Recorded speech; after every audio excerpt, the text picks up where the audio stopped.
La Y vasca estará operativa más pronto que tarde. Ese fue uno de los titulares que el ministro de Transportes, Óscar Puente, dejó caer en su visita a las obras de la estación de Atocha o del norte de San Sebastián, que como os conté hace poco en otro vídeo, volverá a dar servicio en pocos días. Una visita que dio mucho de sí, donde el ministro aprovechó para repasar el estado actual del megaproyecto, sus conexiones, lo que queda por hacer y cómo están las obras ahora mismo. Aunque la frase más pronto que tarde resulte ambigua y dé más sensación de que aún va para largo, en ningún momento habló de retrasos extra a lo ya esperado, y que acumula varias fechas fallidas, la última 2027, año donde debería empezar a tener trenes sobre sus vías y comunicar las principales ciudades de Euskadi, aunque recordemos quedándose a las puertas de Bilbao, en Basauri, mientras se avanza en el complejo proyecto de la nueva Abando. Unas declaraciones, por tanto, que suenan a no querer pillarse los dedos, como ya ha pasado con este ministerio en otros proyectos, y que el tiempo dirá si auguran nuevos retrasos o no. Otro de los titulares que podrían aparecer en mayúsculas en cualquier medio de comunicación es que este proyecto ferroviario, que echó a andar en un más que lejano 2006, ha supuesto ya una inversión de 5.000 millones de euros y que todavía faltarían unos 4.000 millones pendientes para poder finalizar todo el proyecto. Un dinero que incluiría las estaciones y proyectos adyacentes, siendo Abando y su túnel de entrada el más complejo.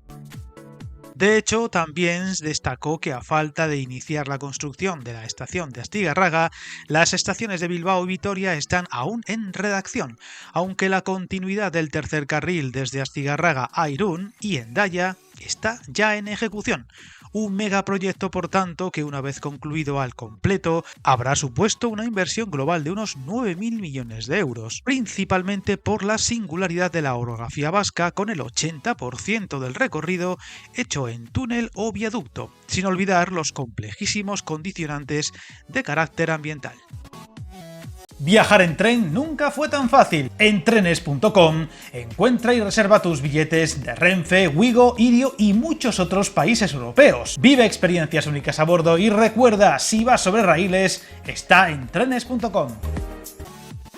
Puente aún así recordó que la plataforma de esta infraestructura está ya prácticamente terminada y se está trabajando con los proyectos de vía, electrificación e instalaciones en el marco de puesta en marcha de todo el corredor atlántico y con el objetivo de cumplir los plazos marcados por la Comisión Europea para culminar los tramos prioritarios de la Red Europea de Transportes para 2030, lo que podría significar que aunque no sea hasta ese año que pueda estar concluido todo, incluso el tramo entre Vitoria y Burgos, lo que se refiere a la puesta en marcha del trazado entre las tres capitales, sí que podría llegar a estar concluido y en funcionamiento para la fecha de 2027, cosa que obviamente hay que coger con mucha cautela.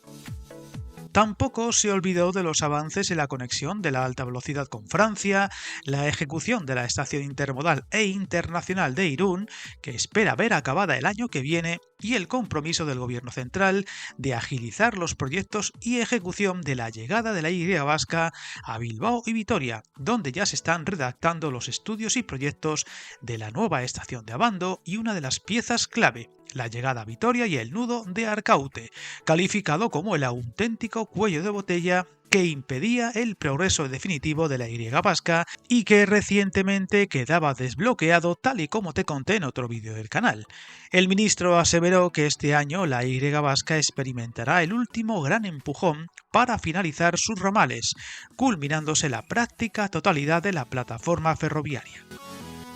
Con todo esto, se prevé que ya desde el primer año de servicio por la Y vasca circulen 65 trenes de viajeros y 7 de mercancías por sentido y día, donde se compaginarán servicios de media distancia entre las ciudades vascas y de largo recorrido con el resto del mapa ferroviario nacional, donde para ello serán claves los avances entre Vitoria y Burgos, que recientemente conocíamos que pronto se licitarán los trabajos del tramo más complejo entre Pancorbo y Amellugo, por más de 400 millones de euros, al tiempo que se trabaja en la conexión de la Y vasca con Pamplona, con los sondeos geotécnicos necesarios para avanzar con la redacción del estudio informativo entre Pamplona y Alsasua ya realizados y la campaña de sondeos que afecta al macizo de Aralar aún pendiente para poder caracterizar hidrológicamente la posible alternativa por Ezkio Itsaso o por Vitoria y que tiene todavía pendiente de decidirse el trazado final.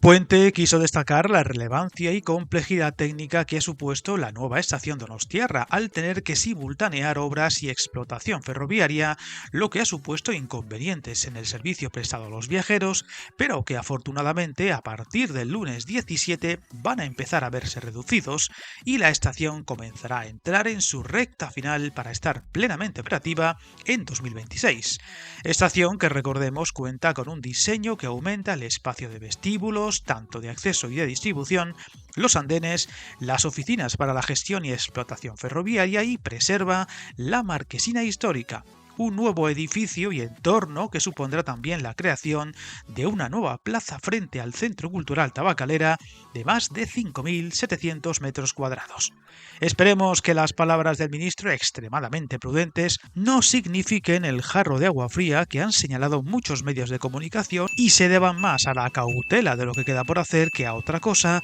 y los plazos vayan dejándonos más buenas noticias que otra cosa, para una infraestructura que en breve sumará 20 años de trabajos y a la que todavía le quedan muchas etapas por cumplir. Suscríbete al canal y recuerda, hasta el camino más largo se inicia con un primer paso.